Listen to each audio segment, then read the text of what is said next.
आज social media पर Gen Zs दूध को लेके रोड पर उतरकर लोगों को समझा रहे हैं कि दूध पीना कितना खतरनाक है। काफी महिलाओं ने तो दूध पीने की हिडन रियलिटी बताने के लिए अलग अलग प्रकार की एक्टिविटीज शुरू कर दी है, ताकि लोगों को समझा सकें कि दूध पीना कितनी कितनी घिरी हुई बात है। दूध पीने पर सभी लोगों की अलग अलग राय होती है। किसी ने जब प्रेमानंद बाबा से पूछा कि दूध पीना कितना सही है, तो उनका जवाब आया कि दूध पीने में कोई बुराई नहीं है, ये हमारी परंपरा है और हमारे पूर्वज भी सदियों से दूध, घी, मक्खन जैसी चीजों का प्रयोग करते हुए आए हैं, तो दूध पीने में बिल्कुल भी बुराई नहीं है। जैसे कुछ लोगों का मानना है कि दूध नहीं पीना चाहिए क्योंकि उसके बछड़े का हिस्सा है। कुछ लोग अपनी बुद्धि के द्वारा, ऐसे बहुत से लोग हैं, हम उनका निषेध नहीं करते, लेकिन उनको बताना चाहते हैं कि हमारी ऋषि परंपरा ही रही है कि गौ और गौ के दुग्ध घृत से यज्ञ आदि करना और अपने पालन पोषण के लिए गौ दुग्ध प्रयोग करना। यहां तक तुम भगवान तो नहीं हो, तुम्हारी बुद्धि में जो बात आई, हमारे भगवान श्री कृष्ण गौ में चराने गए, गौ में दुही जाती थी, गौ दधी, गौ मक्खन, गौ घृत, ये बाढ़ थी हमारे ब्रज में। और जब किसी ने आचार्य प्रशांत से पूछा, जिन्हें कि आज का विवेकानंद कहा जाता है, कि दूध पीना सही है या गलत, तो आचार्य प्रशांत ने जवाब दिया कि दूध पीना मांस खाने से भी ज्यादा शर्मनाक काम है।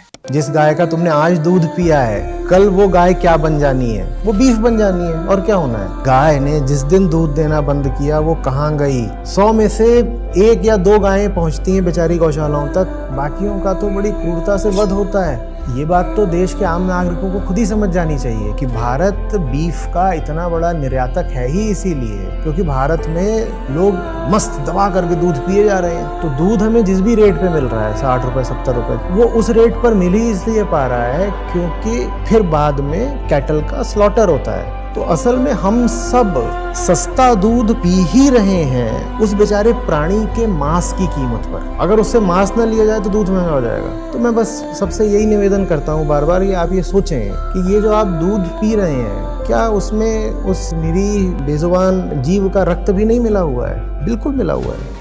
अगर आप गूगल से पूछोगे तो वो आपको बताएगा कि milk is an excellent source of vitamins and minerals and particularly calcium. अब गूगल बाबा को कौन बताए कि जिस मिल्क को वो excellent source of vitamins and minerals बता रहा है, वो आज के समय में हमारे लिए किसी पाप से कम नहीं है। जो दूध आज हम पीते हैं या उससे बने हुए प्रोडक्ट्स का यूज करते हैं, वो वास्तविकता में हम तक आता कैसे है, उसको गाय और भैंस से निकाला कैसे जाता है, आप खुद देखिए।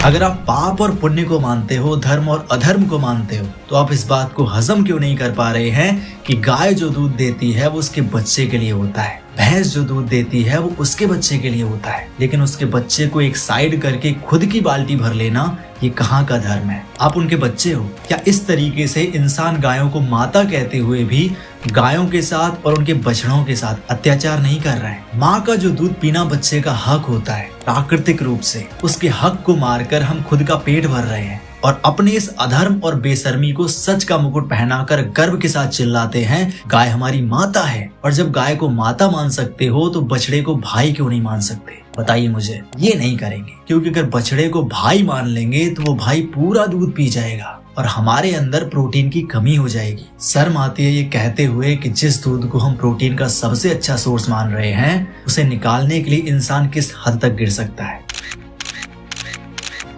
काफी जगह पर जहां गाय या भैंस दूध नहीं दे रही होती, उसका बछड़ा मर जाता है तो उसको इंजेक्शन लगा दिया जाता है ताकि वो दूध निकाल दे और हम अपनी बाल्टी भर सके। कभी कभी उसके पीछे के दोनों पैर बांध दिए जाते हैं ताकि वो कितनी भी कोशिश कर ले लेकिन अपनी जगह से हिल ना पाए और हमारी बाल्टी आसानी से भर सके। इससे भी काम नहीं बनता तो एक इंसान उसके सामने डंडा लेके खड़ा हो जाता है, अब तो दूध देना ही पड़ेगा। अब आप मुझे एक बात बताइए, इस तरीके से निकाले गए दूध का प्रोटीन आपके लिए कितना फायदेमंद होगा? बछड़े को दूध पिलाने के बहाने गाय के पास ले जाया जाता है, गाय को लगता है कि वो अपने बच्चे को दूध पिला रही है, लेकिन इसकी आड़ में उसके बच्चे को रस्सी से खींचकर बांध दिया जाता है और उसका पेट भरने की जगह हम अपना पेट भर लेते हैं। और सबसे हैरानी की बात तो ये है कि हम गाय भैंस के साथ ये सब करते हैं, उनका शोषण करते हैं, दूध ना देने पर लाठी डंडों से पिटाई करते हैं, फिर भी हमें 1% भी इस चीज का पछतावा नहीं होता कि हम किसी के साथ गलत कर रहे हैं। क्यों? क्योंकि ये हमारी परंपरा है। इस तरह से प्रोटीन पूरा कर भी लिया तो क्या फायदा? ये दूध आपको फायदे से ज्यादा नुकसान करेगा, क्योंकि इस दूध में विटामिन, मिनरल्स और इनसे भी कई गुना ज्यादा एक माँ और उसके बच्चे का शोषण है। एक गाय और भैंस जो हमें दूध देती है, जब वो अपना प्रोटीन हरी चीजों से, पेड़ पौधों से ले सकती है, तो हम अपना प्रोटीन पूरा करने के लिए सब्जियों और फ्रूट्स पर डिपेंड क्यों नहीं हो सकते? उसके लिए क्या हमारे पास इन बेजुबानों का शोषण करना ही एकमात्र ऑप्शन है? क्या आपको पता है कि इंसानों ने जानवरों का दूध पीना शुरू क्यों किया? क्योंकि आज से हजारों साल पहले जब इंसानों के पास खाने पीने को ज्यादा नहीं हुआ करता था, तो उन्होंने नोटिस किया कि बड़े बड़े जानवर ज्यादा दूध देते हैं। उन्होंने इसी दूध का प्रयोग अपनी भूख को खत्म करने के लिए करने लगे, क्योंकि उनके लिए शिकार करने से ज्यादा आसान था इन जानवरों का दूध निकालना। ये उनकी मजबूरी थी, लेकिन इस मजबूरी से उन्हें मेहनत करके जानवरों को मारना नहीं पड़ता था। तो उस समय के हिसाब से उनके लिए वो चीज सही थी। लेकिन आज के टाइम में हमारे पास कितने सारे ऑप्शंस हैं, फिर भी इनका शोषण करके उनके बच्चों का हक मार के हम खुद को बहुत बड़ा धर्मात्मा समझते हैं। हम जानवरों का शोषण करने वाले इंसान हैं, भले ही हमें उसका एहसास हो या ना हो। प्रकृति ने हर जीव को अपने तरीके से बनाया है, जिसमें जीव को जिस भी चीज की जरूरत होती है नेचर ने ऑलरेडी दे रखा है। इंसान को जीने के लिए पानी, हवा और जमीन की जरूरत होती है। सारी चीजें ऑलरेडी अवेलेबल है। अगर इंसान को जिंदगी भर दूध पीने के लिए बनाया गया होता तो वो अपनी माँ का दूध ही लाइफ टाइम पीता रहता। अब मैं जो बोलने जा रहा हूँ उसे लॉजिकली समझने की कोशिश करना। जब कोई बच्चा पैदा होता है तो वो खाना नहीं खा पाता। क्यों? क्योंकि उसके दांत नहीं होते। मैं इंसानों की बात कर रहा हूँ। वो अपनी माँ का दूध पीता हुआ बड़ा होता है। जैसे जैसे वो बड़ा होता जाता है वैसे वैसे वो अपना पेट भरने के लिए अदर चीजों पर डिपेंड होता जाता है, जैसे फ्रूट्स और सब्जियां। और एक टाइम आता है जब बच्चे की माँ नेचुरली दूध पिलाना बंद कर देती है और बच्चा भी दूध पीना छोड़ देता है, क्योंकि अब उसे दूध की जरूरत नहीं है। ये नेचर है, प्रकृति ने हमें ऐसा ही बनाया है। सेम जानवरों में भी होता है। आप कोई भी जानवर देख लो, सभी जानवरों के बच्चे एक लिमिट तक ही दूध पीते हैं। जैसे गाय का बच्चा सिर्फ 6 से 7 महीने तक ही दूध पीता है और इसके दौरान उसकी बॉडी को जितने भी न्यूट्रिएंट्स की जरूरत होती है वो नेचुरली गाय के दूध से ले लेता है और नेचुरली ही गाय दूध पिलाना बंद कर देती है। ये बिल्कुल इलॉजिकल बात है कि बहुत सारे लोग बोलते हैं कि गाय और भैंस तो ज्यादा दूध देती हैं, इसीलिए ये सिर्फ और सिर्फ इंसानों के लिए ही बनाई गई है। आप मुझे बताइए, पूरी दुनिया में ऐसा कोई भी जीव है जो पूरी जिंदगी दूध पीता हो? नहीं है, क्योंकि प्रकृति ने खुद हमें ऐसा नहीं बनाया कि हमें जिंदगी भर दूध पीना पड़े।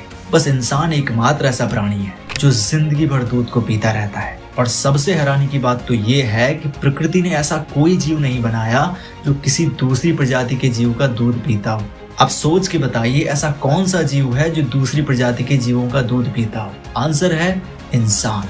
इंसान अपने स्वार्थ के लिए प्रकृति के नियमों का मजाक उड़ा रहा है। और जो लोग ये कहते हैं ना कि गाय और भैंस जरूरत से ज्यादा दूध देती हैं और अगर उनके बच्चे को पूरा दूध पिला दिया जाएगा तो वो बीमार पड़ जाएगा, आपको कितनी चिंता है उसके बच्चे की? मुझे आप बताइए, ऐसा कोई भी प्राणी बताइए जो नेचर ने बनाया हो और वो अपने बच्चे की क्षमता से ज्यादा दूध देता हो? आंसर है कोई नहीं।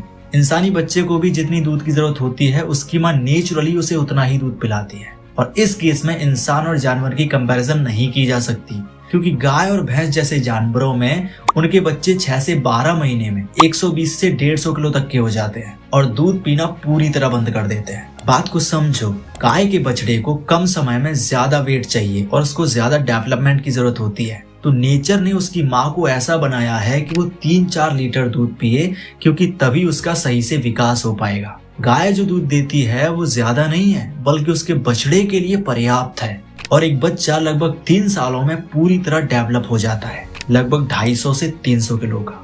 जबकि इंसानों में उसका बच्चा 2 से 3 सालों में सही से चलना तक नहीं सीख पाता। उसका 3 साल में लगभग 10 किलो वेट बढ़ता है, मतलब उसे डेवलपमेंट के लिए कम फूड की जरूरत होती है। इसीलिए नेचुरली उसकी मदर से वो कम दूध लेता है। ये कहना बिल्कुल नॉनसेंस बात होगी कि जानवर जरूरत से ज्यादा दूध देते हैं क्योंकि वो इंसान के लिए बने हैं। कोई भी जानवर अपने बच्चे की जरूरत से ज्यादा दूध बिल्कुल नहीं देता, चाहे वो इंसान की बात कर लो, चाहे किसी जानवर की बात कर लो, गाय हो या भैंस हो। तो अगर आपका ये तर्क है कि इंसान अगर जानवरों को पालकर उनका दूध नहीं निकालेगा तो उसका पेट कैसे भरेगा, उसका घर कैसे चलेगा, तो भाई ये जानवरों की दिक्कत नहीं है, ये आपकी दिक्कत है। आप कोई दूसरा तरीका देखिए जिससे कि आपका परिवार चल सके। सिर्फ अपना परिवार चलाने के लिए किसी बच्चे का हक मारना, किसी जानवर का शोषण करना, ये तो कोई सही बात नहीं है, ये तो बिल्कुल धर्म की बात नहीं है। अगर फिर भी आप ऐसा कर रहे हैं तो अपने आप को एक धार्मिक इंसान कहना और एक अच्छा इंसान कहना बंद कर दीजिए।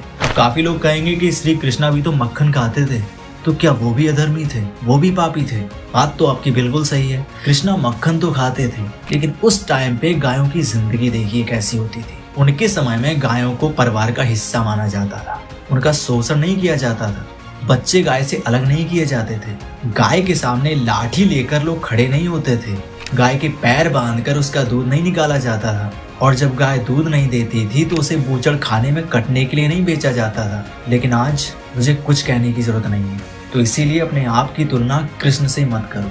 और हाँ, अगर आप भी गाय को अपने परिवार का हिस्सा मानते हो और उसका शोषण नहीं करते तो ये वीडियो आपके लिए बिल्कुल नहीं था। ये सिर्फ और सिर्फ एक सच्चाई दिखाने वाला वीडियो था कि आपको पता चल सके कि जिस भारत में हम गाय को माता मानते हैं, गाय की पूजा करते हैं, उसी भारत में गायों के साथ कितना अत्याचार होता है। भारत में हर दिन 10,000 से ज्यादा गायें बूचड़ खाने में काट दी जाती हैं। तो दोस्तों, एक बार स्वार्थी होकर नहीं, सच्चे और दयालु होकर सोचिए, क्या वास्तविकता में हम गायों और भैंसों से प्रेम करते हैं, या सिर्फ उनके शोषण करने को ही हमने प्रेम का नाम दे दिया है? इस वीडियो में अगर आपने कुछ अच्छा सीखा हो या आप सोचने को मजबूर हो गए हो तो इस वीडियो को मैं लाइक करने के लिए बिल्कुल नहीं बोलूंगा, बट हाँ, एक बात जरूर बोलूंगा, इस वीडियो को उन लोगों को जरूर शेयर करिएगा जो अपने आप को सच्चा भक्त मानते हैं, देशभक्त मानते हैं, गाय भक्त मानते हैं, धार्मिक इंसान मानते हैं, और आंख बंद करके डेयरी प्रोडक्ट्स का यूज कर रहे हैं, ताकि उन्हें भी पता चल सके कि वो जो कर रहे हैं वो कितना सही है और कितना गलत है। आई होप आपको इस वीडियो में कुछ ना कुछ अच्छा सीखने को मिला होगा। Thanks for watching this video.